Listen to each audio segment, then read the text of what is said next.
And then the word continues. Education, overhaul, prayer. President Trump is preparing a major overhaul of the Department of Education after math and reading scores alarming lows with 40% of... Trump guts the Department of Ed. States are now looking for...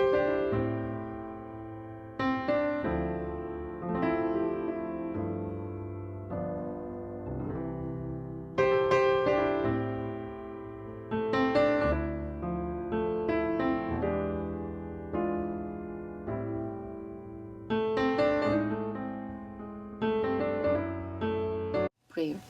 And there was a request to pray to our Lord and ask Him to bring the prayer into our schools.